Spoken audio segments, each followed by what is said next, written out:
Salut à tous et bienvenue dans cette nouvelle synthèse visuelle. Aujourd'hui, on va s'attaquer à un gros morceau. Transformer ces cadres de suivi de projet, qui sont souvent lourds et hyper complexes, en un véritable guide de terrain pragmatique.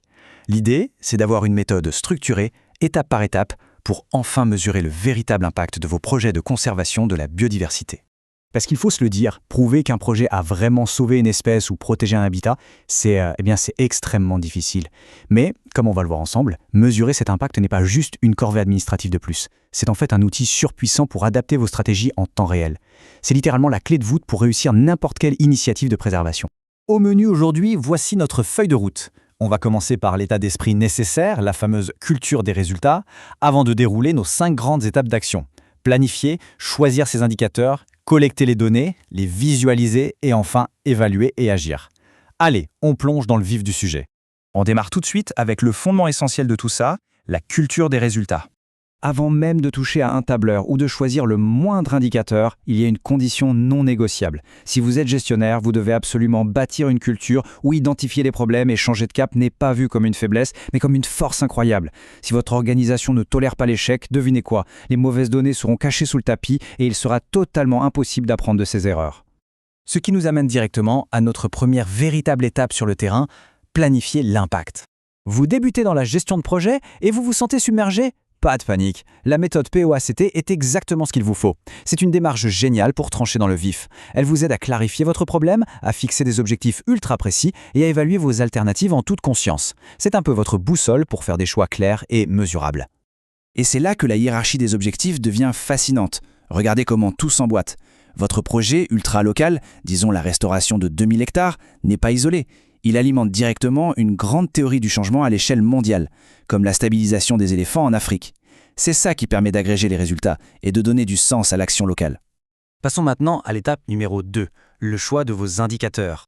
Alors pour ne pas mesurer n'importe quoi, on utilise le modèle PERB, pression, état, réponse et bénéfice. Ce qui est brillant avec ce modèle, c'est qu'il vous empêche de vous focaliser sur un fait isolé. Il vous oblige à regarder l'écosystème dans sa globalité, en reliant les menaces, la santé de la nature, vos propres actions et même les retombées pour les communautés locales. Et si on intègre ça dans une théorie du changement solide, on obtient une chaîne de résultats limpide. Vous partez des entrées, c'est-à-dire votre budget, puis les processus comme les patrouilles. Ensuite, vous avez le résultat direct, par exemple la baisse du braconnage. Et boum, vous arrivez à l'impact final, la population d'éléphants qui remonte. On suit toute l'histoire. Mais attention, il y a un piège énorme ici. Ne confondez jamais un indicateur de performance avec un indicateur de résultat. Former 50 gardes forestiers, c'est de la performance. Ça montre que vous avez fait le job. Mais faire effectivement chuter les crimes contre la faune, ça, c'est le résultat. L'un indique l'effort fourni, l'autre prouve l'efficacité réelle de cet effort. C'est crucial. Prenons un exemple hyper concret pour bien comprendre. Sur un projet de protection des éléphants, si on croise un indicateur de pression, disons le nombre de pièges trouvés, avec un indicateur d'état comme le nombre d'éléphants encore en vie, on voit tout de suite l'interaction. C'est cette combinaison magique qui vous dit si votre stratégie tient la route ou non. D'ailleurs, voici un petit exercice express en 3 étapes que n'importe quel gestionnaire peut utiliser demain matin. Vous prenez votre objectif de base, vous le passez à la moulinette du modèle PERB et vous cherchez la donnée la plus simple et la moins chère pour le suivre. C'est du pragmatisme pur et dur pour le terrain. Ce qui nous mène naturellement à notre 3e étape, la fameuse collecte des données. Bon, on le sait tous, le suivi scientifique de pointe, ça coûte les yeux de la tête. Mais on a des solutions ingénieuses pour pallier ce manque de moyens. Vous pouvez utiliser des proxys. Par exemple, plutôt que de compter chaque poisson, vous surveillez les prises des pêcheurs locaux. Vous pouvez aussi recycler des données administratives existantes. Bref, on travaille intelligemment pour maximiser notre budget limité. Allez, on avance à l'étape 4, la visualisation de l'information. Parce que, soyons francs, des milliers de chiffres qui dorment dans un fichier Excel, ça ne sert strictement à rien sur le terrain. Ce qu'il vous faut, c'est un tableau de bord percutant. Si vous voyez une belle tendance à la baisse des conflits humains-éléphants, en un coup d'œil, vous savez que vous êtes sur la bonne voie. Et s'il y a une anomalie, vous pouvez dégainer une solution immédiatement. Et nous voilà à l'étape finale, la 5e, évaluer et agir. C'est le moment de vérité.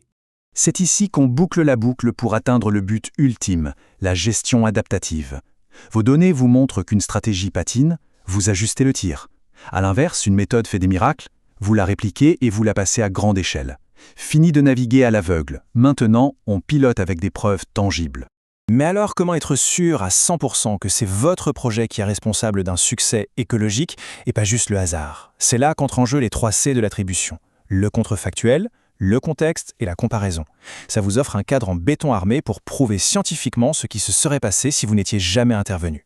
Pour finir, je veux vous laisser sur une réflexion un peu provocatrice.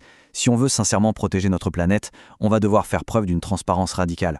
Est-ce que les grandes organisations sont aujourd'hui prêtes à partager leur pire plantage avec la même fierté que leur plus grand succès? C'est le seul moyen d'apprendre ensemble. Ça donne matière à réfléchir, vous ne trouvez pas? Merci d'avoir suivi cette explication et à très vite pour de nouvelles découvertes.